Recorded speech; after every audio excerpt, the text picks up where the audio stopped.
Hello po sa inyong lahat mga ka-crypto. Ako po si Pinoy Crypto Trader at sa video na ito ay atin pong pag-uusapan ang aking technical analysis dito kay Bone.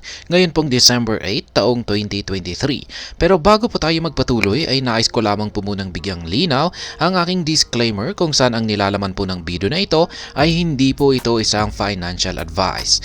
For education and information purposes lamang po ang layunin nito.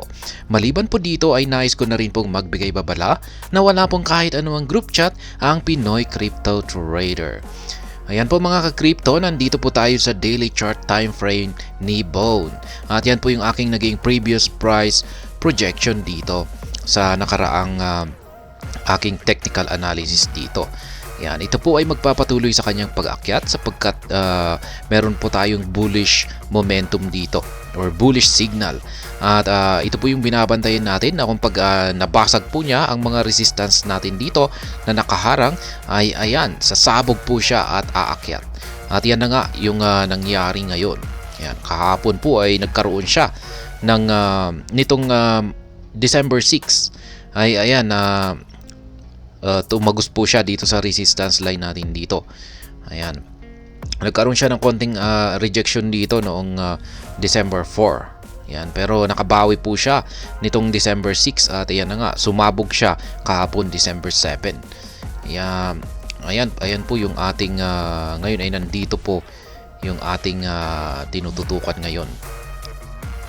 Kaya ayan, dahil sa breakout na ito ay masasabi ko po na dire-diretso lamang po ito or magpapatuloy ito sa kanyang pag-akyat. Pero ayan, meron po kasi tayong isang resistance dito. Ayan, minor resistance line po yan. Ayan, kaya yan po yung pumigil sa pag-angat. Ayan, or pagdiretsong pagtaas sa presyo ni Bone. Ayan, kitang-kita po natin na nagkaroon siya ng rejection dito sa 0.9321. Ayan. Ngayon ay meron pa tayong isang support line dito. Ayan, support line po rito. Ayan, ay tanggalin na po natin yung nandito sa ibaba na nabasag na resistance line. Ayan, support line pa ito, palitan po natin ng kulay red.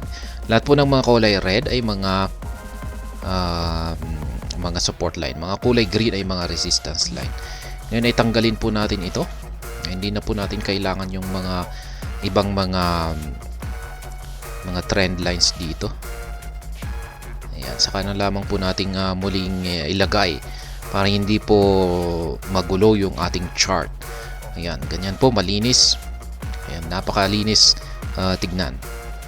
Ayan yung aking price projection po rito. Ayan na nga, umakyat po siya. Magkakaroon po siya ng rejection dito at posibleng magkakaroon po siya ng retracement sa mga susunod na araw dito sa 0.7880. Pwedeng hindi po siya umabot dito, pwedeng tusukan niya lamang or baka dito lamang sa ibabaw magkakaroon ng retracement. Yan, yung mga tansya ko lang ay siguro ay posibleng dito po lamang po siya siguro aabot.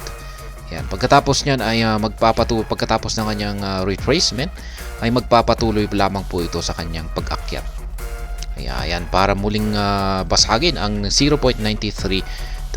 At kung pag nabasag po niya ito ay yan na po, dyan na po yung kanyang ito na po yung kanyang pagkakataon na akyatin yung major resistance line naman po natin dito sa 1.1821. Ayan, posibleng magkaroon muna siyang ng rejection at talagang hindi po natin alam kung mababasag niya ito or baka dito muna siya magtatagal. Kaya yan, pero sa ngayon ay ito muna yung ating tinututukan ngayon dito or binabantayan. Ayan, yung galaw ni Bone dito sa ilalim ng resistance line natin na 0.9321 kung mababasag niya ito or hindi. Kasi pag nabasag niya yan ay tuloy-tuloy lamang po ito sa kanyang pag-akyat. Yan, kasi ito po yung 1.1821 ay ito po yung target price natin. Yan, yung nabili po natin dito sa 0.6065 ay ayan. Ito po talaga yung pinaka-target profit natin kung saan ay ako po ay magbebenta rito. Ayan, pero hindi naman lahat. Pero medyo malaki po ang ibebenta ko po rito sa 1.1821. Kaya yan po ang aking update dito sa daily chart, aking technical analysis dito sa daily chart time frame ni Bone. I-check naman po natin yung kanyang weekly chart time frame. Kitang-kita po natin rito na yan, nabasag niya po yung 0.7004 na resistance line natin dito. Tawagin yung ating trend resistance line dito sa ilalim. Ayan, nakabalik na po siya sa itaas, kaya sa tingin ko po ay tuloy-tuloy lamang po ito sa kanyang pag-akyat. Ayan, tanggalin na po natin ito. Ngayon ay maghahanap po tayo rito kasi meron po kasing nabuo rito na isang resistance line. Ayan. Kaya kitang-kita naman po natin yan. Ayan, yan po ay nandito sa 0.9160. Ayan. Kaya na medyo nahihirapan siyang tagusin ito kasi may resistance line po tayo rito. Ayan, sa tingin ko ay tuloy pa rin po ito sa kanyang pag-akyat. Mukhang magkakaroon lang po siguro ito ng konting retracement dito. Ayan, lagay po natin yan. Kulay red. Ayan, yung nakikita ko po rito ay sa kanyang pag-angat. Ayan, ay magkakaroon siya ng retracement dito sa support line natin dito. Pero ayan, magpapatuloy pa rin po ito sa kanyang pag-akyat. Ayan, para basagin yung 0.9160 na resistance line natin, yung minor resistance line. At kung pag nagawa po niyang basagin yan ay yan, pwede na po itong magpatuloy sa kanyang pag-akyat. Meron po tayong isang minor resistance line ulit po rito. Ayan, lagay po natin. Kaya posible pong ang mangyari rito kung pag nagkaroon siya ng breakout dito. Ayan, kakaroon siya ulit ng rejection dito. Ayan, bago siya papatuloy sa kanyang pag-akyat.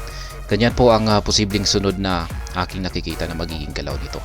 Kung sakaling nabasag niya ang 0.9160. Ayan. Ito po ulit yung pinaka-target price natin. Pero sa ngayon ay ito muna yung ating tinututukan dito sa weekly chart time frame ni Bone. Ayan. Hinihintay natin yung confirmed breakout dito sa 0.9160. At ayun, balikan na po natin yung daily chart time frame ni Bone. Kung saan ay ganyan na rin po yung kalagayan ng kanyang daily chart time frame, kung saan ay binabantayan po natin yung pagkabasag ng kanyang resistance line dito sa 0.9321. At ayan, hanggang dito na lamang po tayo sa video na ito mga ka-crypto. Sana po ay inyong nagustuhan ang aking paliwanag dito. Kung inyo po itong nagustuhan ay pag-click lamang po ang like button nito. Para naman po sa mga bago lamang dito, kayo po ay aking inaanyayahan para mag-subscribe. Pag-click na rin po ang bell icon nito dahil ito po ang siyang magsisilbing notification nito sa mga bago kong videos na akin pong ina-upload sa aking YouTube channel na ito. Marami pong salamat sa panonood, ingat po tayo lagi at God bless po sa ating lahat.